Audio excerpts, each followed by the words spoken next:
So welcome back to another video. It's that time of year where people set their goals for the year ahead. So I thought it's the perfect opportunity for me to sit and reflect on the goals that I set last year, contemplate how I didn't hit barely any of them, and then also maybe set some more achievable goals in the upcoming 2024 seasons.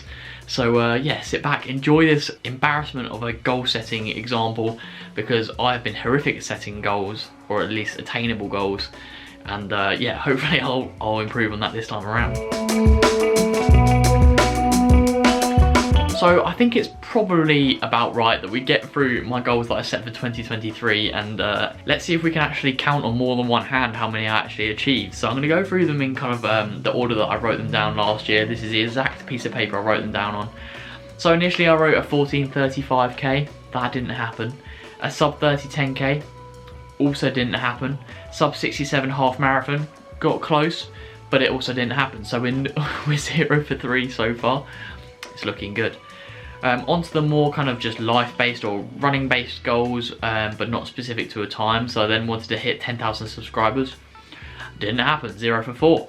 At the time I was also doing the podcast, and what my next goal was to successfully have a guest for each weekly podcast. That didn't happen, 0 for 5. Build a better relationship with food and lean up a little bit, which I did achieve, definitely in the first kind of 9 months of the year. So I would say we'll consider that a half achievement, for sure, but definitely towards the end of the year, definitely kind of spiraled back, went back on previous relationships with food that I'd kind of improved on. So yeah, definitely something that I'm going to have to bring into 2024, but we'll give ourselves a small little achievement there that I have managed to hit. Passed my 3rd year of uni, which I did actually do, so let's go. Big up Cole for passing his 3rd year of uni. I'm now in my 4th year, my final year of my master's degree in osteopathy. So yeah, we're on the kind of the home straight and passed everything so far. Just submitted my dissertation, so fingers crossed for me. Complete a dry needle or medical acupuncture course, which I did do. So there we go, we're like 3 for 7 at the moment, or 3 for 8, no, 3 for 8. So yeah, so we're 3 for 8 now. So yeah, 3 out of 8, not too bad, but it's gonna get worse. Top 100 at the National Cross Country, I didn't even do it, so 3 for 9. Top 50 at the Liverpool Cross Challenge 2023, I didn't even do it, 3 for 10. Remain injury free via dedicating more time to recovery, definitely didn't stay injury free, so we're 3 for 11. And focus on sleeping better, which is something that I have actually improved this year. I've definitely got better with sleep and found sleep a lot less of a struggle or an issue. So yeah, so I'd say yeah, 4 for 12. We've got a 33% achievement rate of my goals for 2023.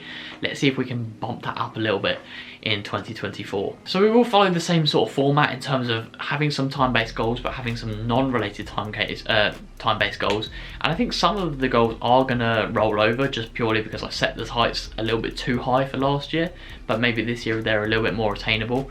So I think, to be honest, for me, I'm definitely all about shooting for the stars and you might hit the moon, that sort of cliche mantra, but I definitely think I need to set some more attainable goals. So for example, this year, although I've already ran a sub 15 5k, that doesn't mean that when I next do one, I'll be round about my PB. So to start off with, I just want to run a sub 15 5k.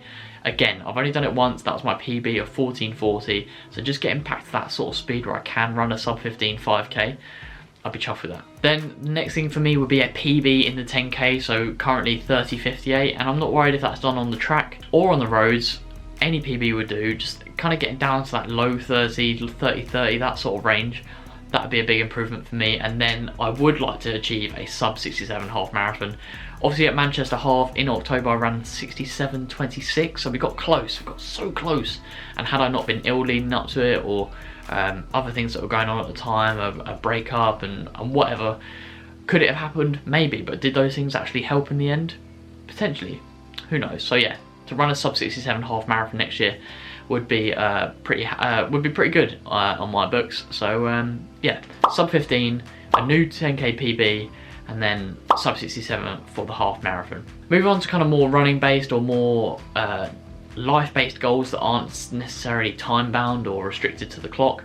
10k subscribers, obviously that would be immense. So I'd love to hit that this year, even though we didn't quite hit it last year. But I haven't been the most consistent with videos, so as I come towards the end of my degree, especially in the second half of the year, I'd really like to get some more videos out, and hopefully get a bit more of a regular upload schedule going. I'll continue to build a better relationship with food. It's something that I've worked on so far, I've had some therapy with, and I'm still getting some help with it as well.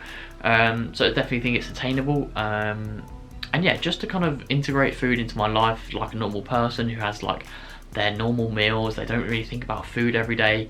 They eat when they want or when they're hungry. Whereas for me at the moment, or at least in the past, it's always felt like all I can think about is food, and then I just end up eating too much, and it's a negative spiral. But it's something that I've dealt with, and it's something that I'm dealing with, and trying to learn that essentially actions have consequences, and I've only got myself to blame, and it's not that I'm just unlucky and these things happen to me.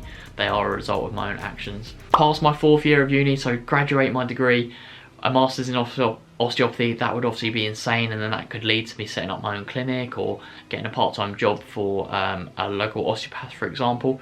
So yeah, just graduating my degree would be really cool, and that's something that I'm really nervous, but I'm also really, really excited for. It will definitely be the biggest achievement of my life, graduating this degree, because it's been energy zapping, it's been tough. Any friends of mine will know that I've really struggled with this degree, and as it comes close to the end, it's yeah, I feel like I can almost touch it. So yeah, I need to dig in deep for these last few months. I would like to complete a sports taping course, some sort of like kinesiology, KT tape, that sort of course, just to add another string to my bow, so that any sports injury that someone comes to me with, I can, you know, I can treat them, send them off on their merry way, and get them back to training as soon as possible. I do plan on doing national cross country again this year. I am entered. I've paid for my trip, or my hotel, a little trip with Tunbridge to the event. So there's no excuses for me not to do it this year. So I've put top 100 on there for last year. I think that might be a little bit ambitious this year, being as obviously I'm only just coming back from an injury and I'm not even really sure if I'm out of the woods just yet.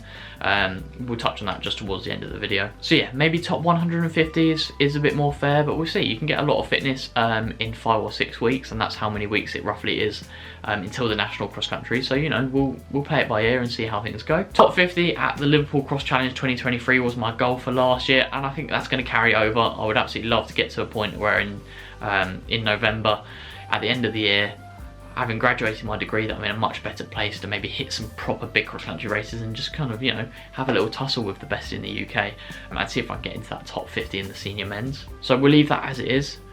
Remain injury-free via dedicating more time to recovery was my goal for 2023, and I think that's going to stay in every single year, trying my best to stay injury-free. And once I've got rid of this current injury, again, that we'll speak about at the end of the video, if I can stay then the rest of 2024 injury-free, then I'd be pretty happy with that, and I would consider that a big win. My final, I guess, key goal that I really, really want to do, being as it's my last year of uni, or my last year kind of transitioning into an adult properly, I guess, would be to just make as many memories with as many people that I love and care about as possible. So going on holidays with friends with uni, socialising, enjoying this final year of uni with not too many stresses and strings stopping me doing things. Because for the first 3 years of my uni degree, I decided to avoid social occasions if it would potentially impact my training the next day.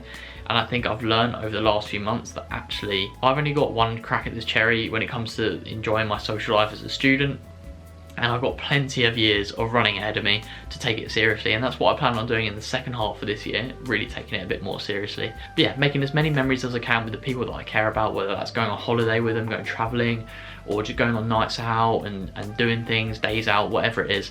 So yeah, enjoying as much time as I can with the people that I care about is definitely a main goal for 2024 for me, as I've begun to transition to a bit more of a routine as an adult, I guess. And then I guess to summarise, a bit more of a serious kind of end to the goals in terms of I just want to improve every single day, work on myself, one step closer to my full potential, so that I can have more happy moments and also then learn to deal with the bad moments better. And that's definitely something I've been working on, and I feel much more level-headed and emotionally mature to deal with certain situations, which is something I haven't felt in a long time. So yeah, improve myself every single day, no matter what it is. Yeah, one step closer to my full potential, I guess. So there's some of the 2024 goals. Hopefully next year we'll be able to come back and reflect on some of these goals and actually have a much higher attainment rate, I guess, higher than the 33% of the 2023 goals. That's my own fault, really.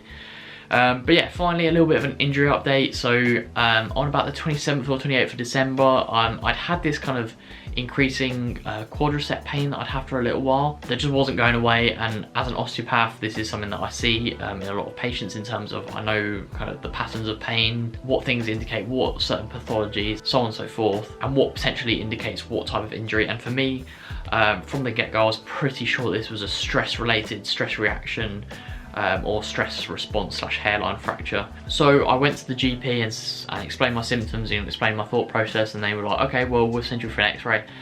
I told them then and there that an x-ray was kind of pointless, because unless there's a clear hairline fracture, it's not going to show anything up. So if it's just the response, an x-ray is only going to be able to show the difference between hard and soft tissue. So if you're trying to assess whether there's some inflammation or whether it's a bone related problem, it's not really going to be super useful when we're talking about this kind of small degree.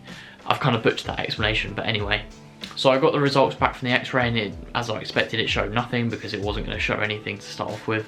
I then went to see the osteopath who was unsure as well, just to kind of affirm what I'd already thought, and he then referred me for an ultrasound, which I'm having on the coming Wednesday. So if the ultrasound comes back that I've got a quadricep tear, as unlikely as I think that is, that would be good news, because it means it's not a stress-related injury. And likewise, if it comes back showing nothing, then I will have to go back to the GP again for an MRI scan, because I could go private, but I'm not sure I can really afford that as a student at the moment. So yeah, kind of taking each day as it comes. I have been running a little bit of pain that I'm having to run through a bit, but in my eyes, like, if it is a stress related problem, I'm gonna have to have 2 to 3 months out anyway. So doing some light running over the next couple of weeks is not going to greatly impact the prognosis or the recovery time of my injury massively, because I'm not really sure what it is. And the as much as I'm an advocate for the NHS, they haven't been the most helpful. So yeah, I don't know, do as I say, not as I do, I guess. Yeah, taking it each day as it comes and really enjoying the cross training. So yeah, please like, subscribe. Don't forget to drop your goals or your main goals for 2024 down in the comments. I'd absolutely love to hear some of those, no matter how wacky or silly they are. If you've got a time-based goal, let me know. If you've got something silly like graduate your final year of uni, let me know down in the comments. I'd be super excited to hear that. But anyway, guys, thanks for tuning in. Please like, subscribe, share with your running buddies. I'm going to go and have a nice cold Pepsi while I do some coursework. I'll catch you in the next one. Peace.